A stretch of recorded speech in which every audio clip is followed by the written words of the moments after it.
with Mary in Phoenix Zoo. And hi, Mary. It's good to see you in Phoenix Zoo. And what's in the water? Hi, babe. How are you? We are here in Phoenix where it's nice and hot. It's about 110 degrees. I took my mask off for a minute to say hi, but here we're trying to be very careful of COVID and all of that. And I have someone that's going to come here from PR and help me because the water and the phone, it's not our friend. So I am going to put my mask on and I'm going to pass the phone to her. And then we're going to talk about stingrays. Does that sound good to you? Oh, yes, it's going to be super cool. All right. All right, Modi, they're ready to see you. So, if you look here in the water, we have a pretty amazing kind of stingrays. Okay. Can you hear me okay, Modi?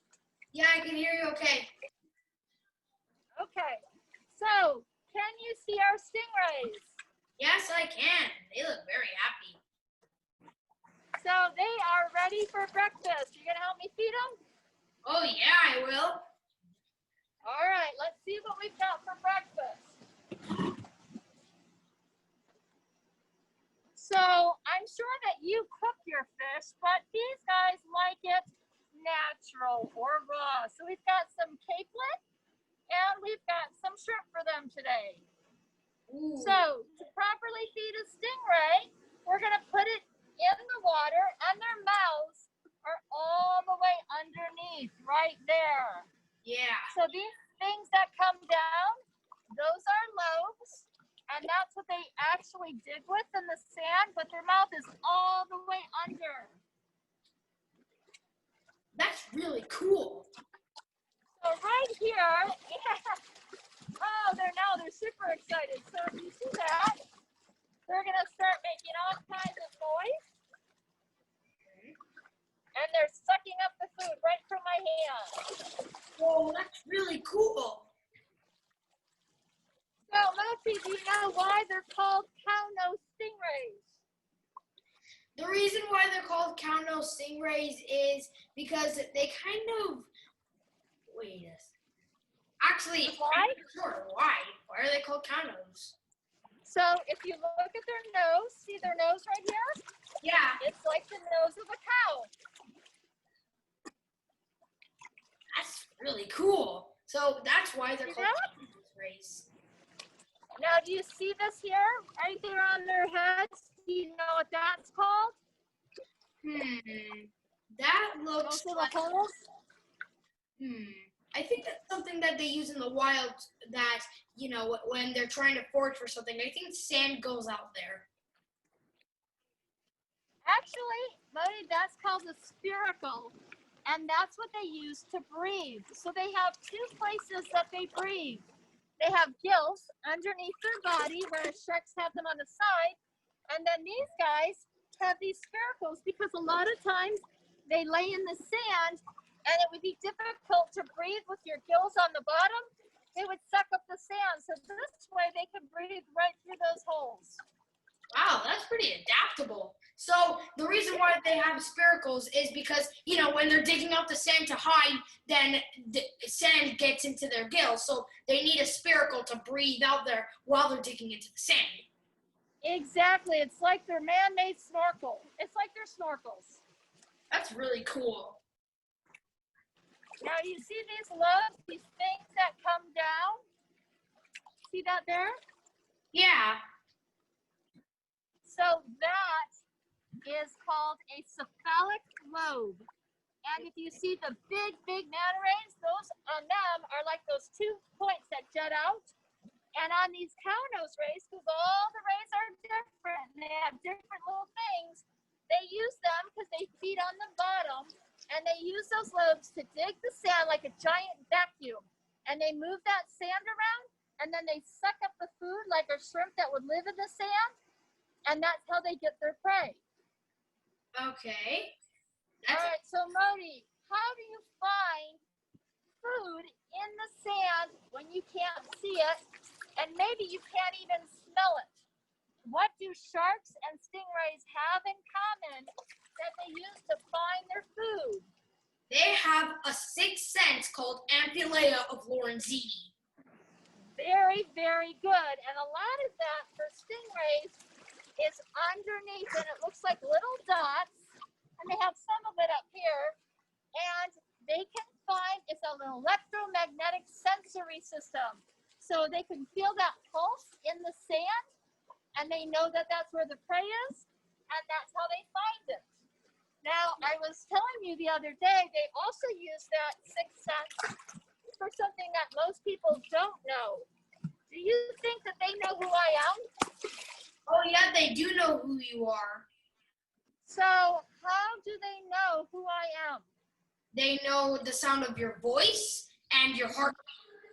They know my heartbeat, and they can feel that heartbeat in the water with that special superpower they have, that ampulla of Lorenzini. Okay. So now that they're nice and happy and they've had their breakfast, we're going to do 2 more things with them, okay? Okay. We're going to do a short training session because most people don't know how smart stingrays are, all right? Yeah. So we're going to see if we can demonstrate how smart they are, and I'm going to ask them to carry this hoop and then bring it back to me. Okay. What do you think? Let's see if we can get one of our girls to do it. Annie is our best. Annie was the first one who learned how to do this, so we'll start with Annie. I'm going to use a hand command, and I'm going to put it in here. Here, sweetie. Right here.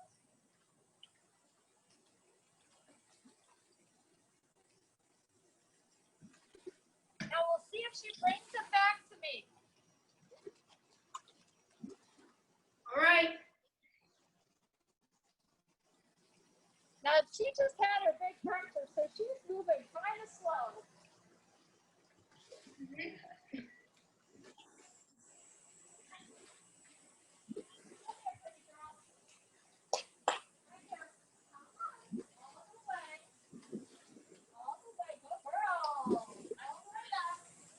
Oh, that's cool. They're actually like little puppy dogs. They're actually very smart animals. Ready, buddy? Whoa, that's cool. Those stingrays are actually. Oh, that was super good. That was So, Lodi, I'm gonna put the camera for me. Or no, leave it like that. Lodi, I'm gonna take you with me, all right? all right. All right.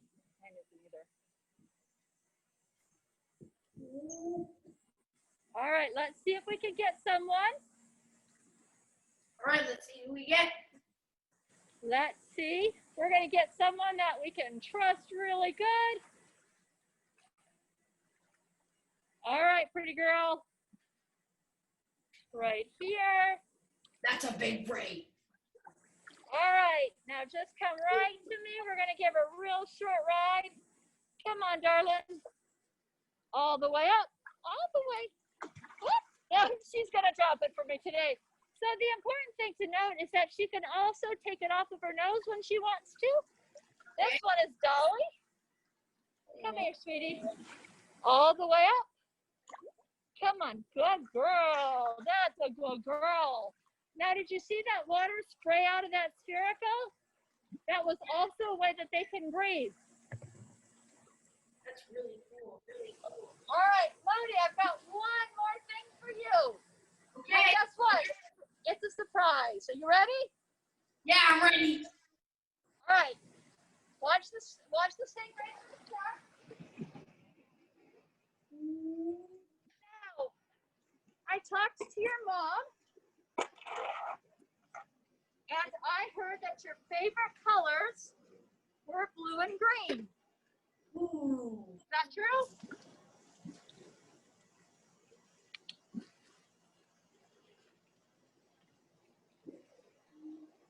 Do you like the colors of blue and green, Modi? Yeah, they're my favorite colors. So, did you know that stingrays can paint? They can? Yeah. Wow, that's really cool. You are going to be one of the first people to see that. So there's our blue. Okay. And Modi, it's a one-of-a-kind originals. There is not another painting in the world like this one.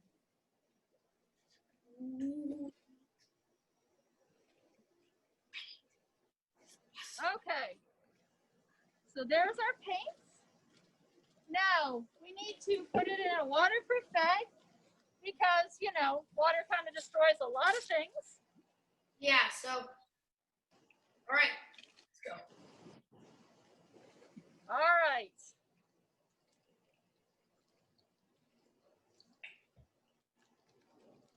Now you see your beginning of your painting, right? Yeah.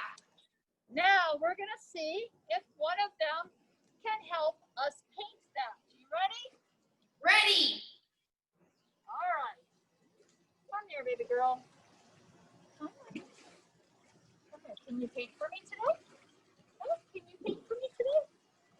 There we go. So they're using their mouths and that suction, and they start painting. Whoa. Now, if you notice, one came up and they didn't want to do it. We only do things like this if they want to participate. This is a different tactile function. They feel this. So they're interested. They're sucking on it, but there's no harm to them. Even if this was to get out, we make sure it's non-toxic, that it's safe for the animals. Yeah. Oh my God.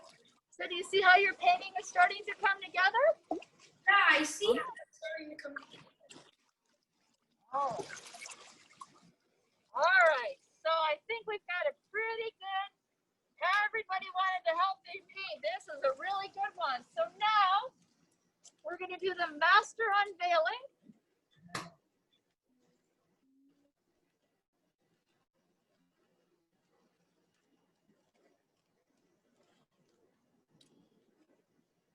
And Modi, you have your very own Stingray painting. That is so cool. Stingrays are a lot smarter than you think. They're not stupid animals. They're actually very smart, like sharks. They are, and you see how you can see how they pulled it with their mouths. And so that's how they put that together. So I'm later going to get your information and we're going to send that in the mail to you from the Stingrays at the Phoenix Zoo. Oh, that's cool. Okay, Mary, so I want to ask you a couple of questions involving sharks and stingrays since, you know, that's the topic. Okay. Okay. All right, so question number one. Why are stingrays misunderstood like sharks? Why are they misunderstood? How do you think that they're misunderstood? Well, some particular species like the stingray, they have a stinging tail, and it can inject venom into, let's say, a person's foot, and it can cause excruciating pain. So that's a reason. So if you have a dog or a cat and they're afraid, what is the dog going to do to get out of that situation? Typically, they might bite you, right? Because that's their only form of defense. A dog doesn't necessarily want to hurt you, but they're trying to get away. So if you step on a stingray and you are 150 pounds and they're a little peanut here and they can't get away from you, the only thing they can do is use that little stick on their tail or the barb to poke you with it so that you pull your foot back and they can swim away. They're not attacking you. They don't want to attack you. They just want to escape, but they have no other way to get away from you. And that's usually when somebody gets a barb. Yeah, and I think you should do this little technique called the stingray shuffle. It's basically where you shuffle your feet against the sand and water, and then it basically gives the stingrays a heads up that you're approaching, and then they have time to get away. Absolutely, because we're going into their home and their ocean, and so they just want to know that we're there. They're willing to share that with us, but they have to know if you surprise any animal, sometimes you just don't know how that animal is going to react. Okay. All right. So question number 2. Are they trainable? Like, can you train them to do simple tricks like painting? So we can train them in all kinds of ways. We're just learning about that. But one of the biggest things that we do here at the Phoenix Zoo, and the reason we do 2 things of why we train, to show people their intelligence and what they're capable of. And when we have an animal that needs medical attention for a number of different reasons, we would rather them participate than have to force them to do that. So if your mother asks you to go to the doctors, it's better that you understand why. And the same with the stingray. If they come into my arms and I can hold them gently and they participate with me, then it's not scary for them, it's not stressful, and it's much better for both the animal and the doctor. Okay, so question number 3. Are stingrays related to sharks? Are they related to sharks? Modi, you tell me that one. All right, so here's the truth. Stingrays are actually related to sharks because they're in a type of family called chondrichthyes, and also they're cartilaginous fish, which means that they have no bones. So instead of bones, they're basically made up of a material called cartilage, and it's basically the same material that make up our ears and the tips of our nose. Exactly. So it's still very strong, and it can feel like a bone, but it is a cartilage. Now, Modi, what is the difference between a shark and a ray? All right, that's actually a really good question. Sharks don't have a stinging tail, and they have sharp teeth. Stingrays, on the other hand, they have flat teeth, and they have a stinging tail. Well, most of them do, not all of them. And also, what I have in my hands right here is a manta ray. This is the world's largest species of ray, and look, it has no barb, so it's completely harmless. So one of the biggest differences that you can almost always count on is where the gills are. So gills on a shark are where? On the sides, and the stingrays, or the rays, they are on the underside, right here. So Modi, what is a sawtooth shark? Is that a shark or a ray? That's a great question. Well, a lot of people think that they're sharks, but the truth is they're actually rays. That is actually... Why, Modi? Why is that? Where are their gills placed? Their gills are placed on the underside right here. If it was a shark, they would be placed on the sides where the spiracles are, but they're on the underside, which makes them rays. Well, Modi, you are just about ready to come work with us here at the zoo. You can come anytime and help narrate and help teach people about these amazing stingrays. So I'm going to give you a job. Can I give you a job? Oh, yes, that would be an honor and a super spectacular thing for me to do. All right, so until you can come out here, what I need from you, and the best thing that we can do for these animals is to help what you're doing today, have people understand that they're amazing and they're smart, and we want to embrace them because they're good for our environment, and we want to help them in any way that we can. And that would really help the ocean in general. That would be awesome. So if you guys haven't already, you should go follow Mary and the Phoenix Zoo on Instagram, and you should also donate, and if you can, you should help some of the animals. And before we go, we should do one last question. Mary, what do a stingray's teeth look like? Oh, Modi, how did I know you were going to ask me that? So this morning, I went and found you a tooth. And it looks like this. It's very flat. Now, this is a cow nose stingray. And it's got these serrated, so that's kind of like the roots that go into their gum. And they have rows and rows of this like a shark does. And they use that, it's called a plate. And they use that to crush things. And we find them all the time. But I'm going to ask you one more question, and I haven't told you this, so I don't know if you're going to know this. How many stingrays, different types of stingrays, do you think there are in the world? That's a really good question. So there are lots, like sharks. There are about 400 or more species of sharks. So I guess from stingrays, there are between 200 or 250. So we have both freshwater and saltwater stingrays. And believe it or not, there are over 650 different types of stingrays. So there are a lot of them out there, and they're trying to learn us as we try to learn them and live together and work together and just embrace the magnificence that these animals really have to share with us. All right, that sounds super cool because I did not know that there were a lot more stingray species out there. There are 650. That's much more than sharks. So that is super amazing. And also I want to ask you, how do sharks and stingrays mate with each other? How do they mate? Yeah. Well, the mating So, not with each other, obviously. Stingrays or sharks, right? Yeah. Because the other way would be all kinds of wrong. Stingrays have the boys right here have these two little things in the back, and those are called claspers. And they have two. So the girls do not have that. They all have cloacas. Oh wait, we have a tree. Come here, Lola. Hang on. Oh, he's gonna leave. I thought one of our other types was gonna come up. So when they mate, they have to actually grab on to their fins with their mouths and flip each other over.